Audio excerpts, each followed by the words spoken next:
Hey guys, I'm about to do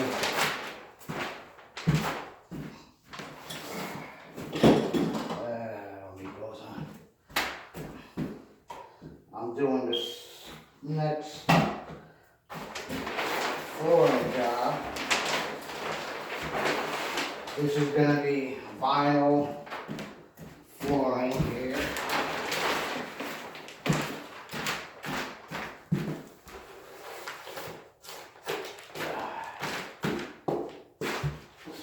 Set up my barrier. You don't really need this barrier.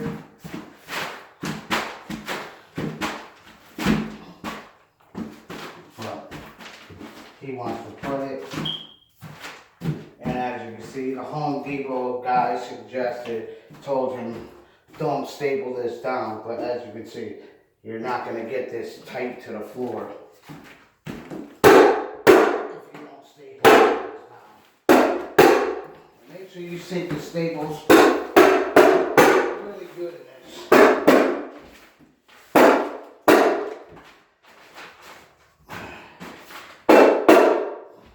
Okay? Because if you don't,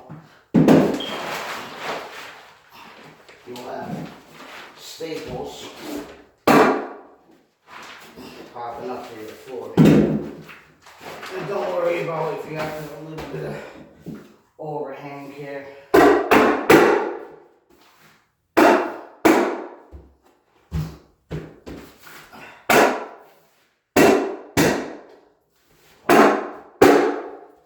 You know, try to get this stuff.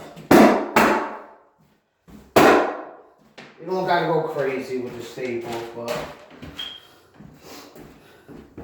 you're never gonna get this edge of this plastic. You see how I'm stretching it? Try to get enough along your outside edges to pull this pretty tight. I should have moved this blade first. That's okay.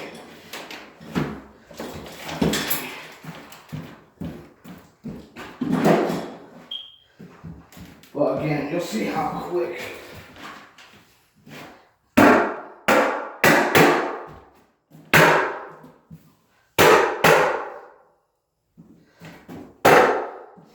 alright, that should be okay.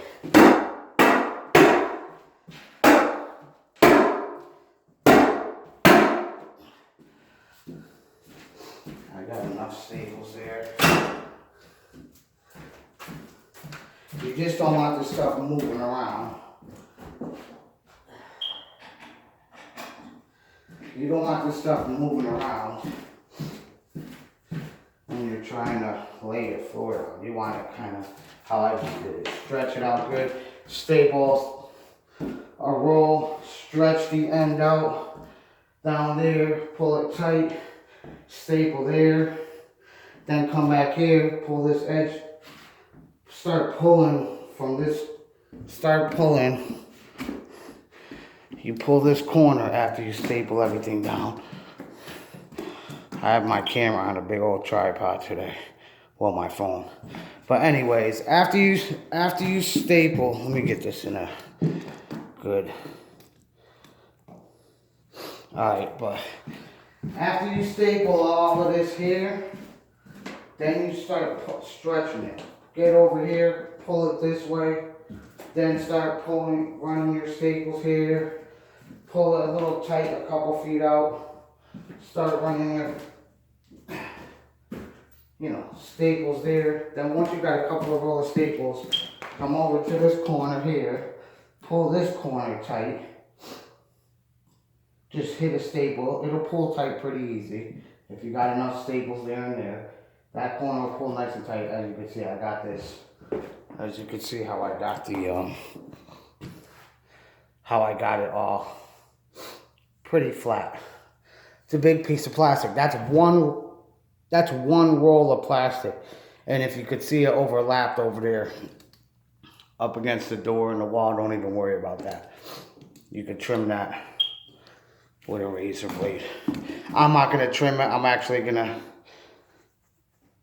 yeah, maybe I will trim it now. Might as well.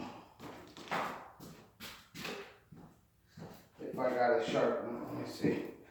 I don't know how sharp this, oh yeah, okay, that way. Yeah. So, once you get it up to the door, of course, because the door sticks out a little further, get it tight in there. This stuff cuts really easy.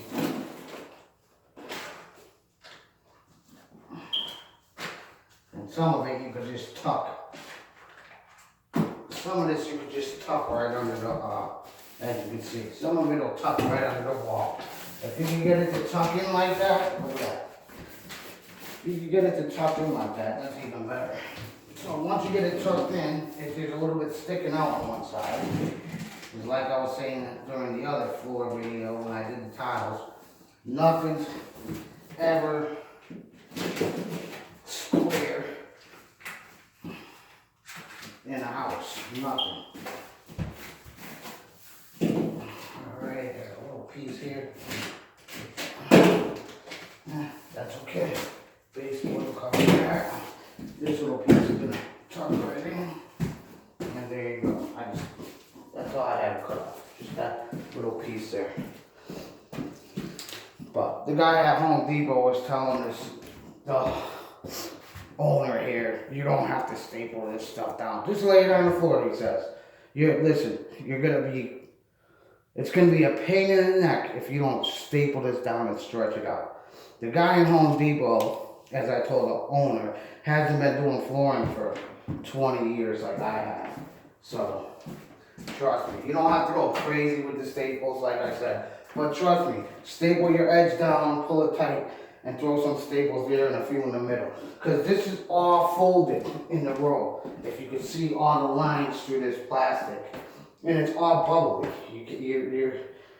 You know what I mean? You gotta get this stuff flat and level as you can before you start laying your floor down. Or this stuff is gonna be all folded up underneath your floor. It's gonna be a pain in the neck to try to put any flooring over here.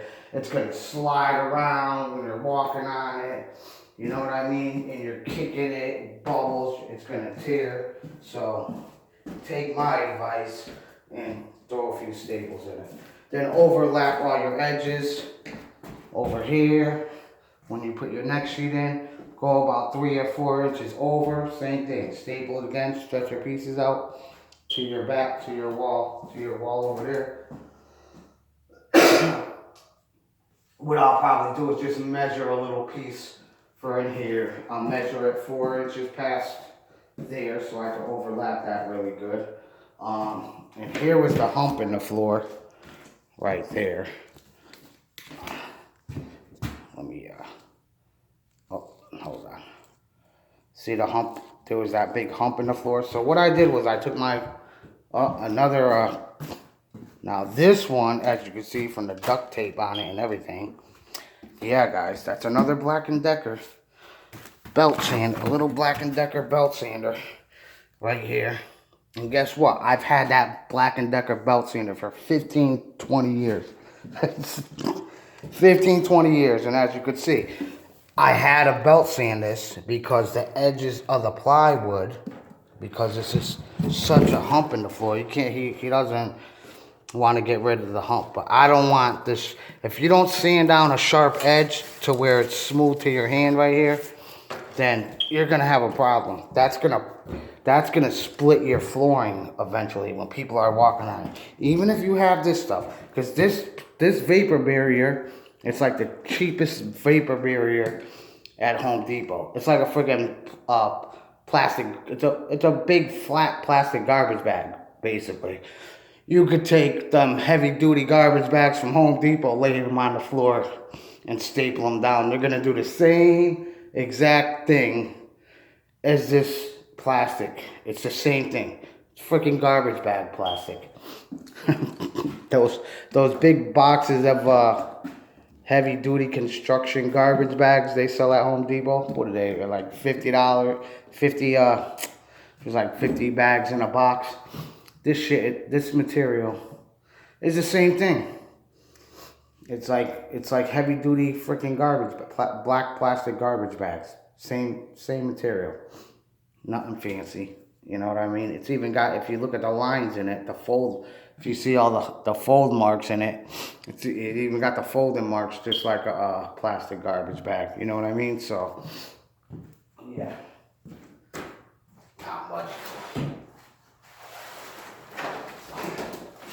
Not much difference there. Alright, let me get my first box here. Now I got a clean surface. I swept, vacuumed, banged all the nails down, pulled all the staples out of here from when I pulled up the carpeting, and I got a nice clean surface. The staples weren't that bad. They actually pulled out pretty easy. I mean, there was a couple of rusty ones in here, so you just hammer. If you can't pull them out, bang them down. You know what I mean? You're gonna have more staples regardless, like I said, from this plastic. And just make sure, see, like this one, check your staples before you put down your flooring. And just tap these staples. As you're working, even though they look flat and flush to the floor, you don't want these to pop out under your floor. So just give them a little tap. Especially in the big area where people are going to be walking. Make sure, you know, there's nothing sticking up. Like, look, right here.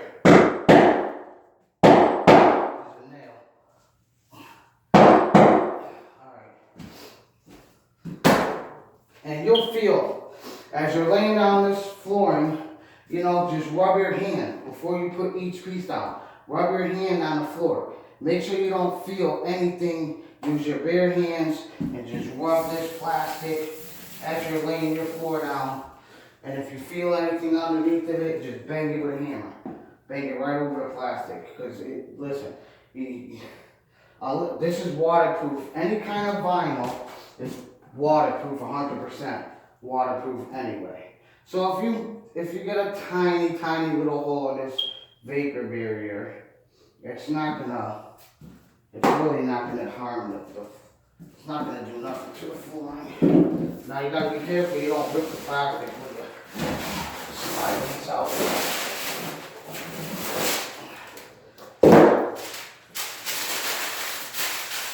And what I do is I keep the box next to me because nice place for them to put the paper instructions right on the freaking edge of the material.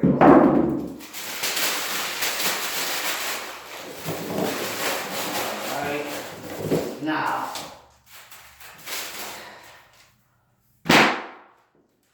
the guy wants me to cut 2 inches of it. I don't know.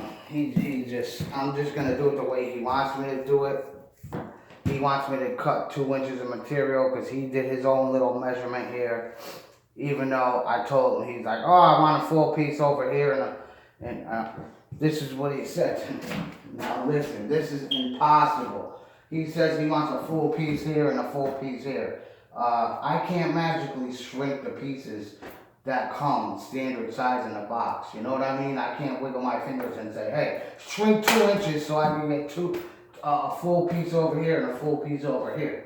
I told him, it's flooring. You're not going to be able to, whatever the floor lays out is what the floor lays out to. You know what I mean? The odds of you getting a full piece on both sides of the room is 1,000,000 to freaking 1.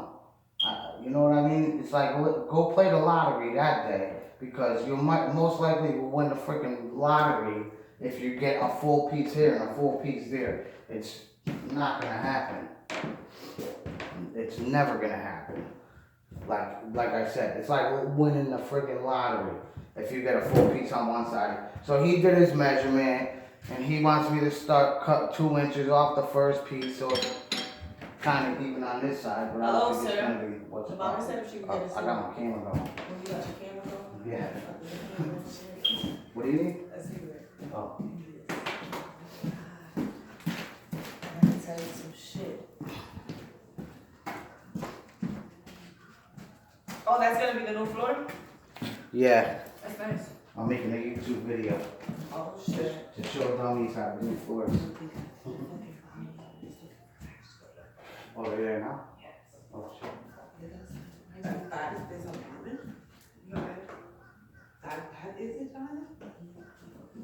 Let me pause my camera. Because it's gonna. Oh, you have to take out the.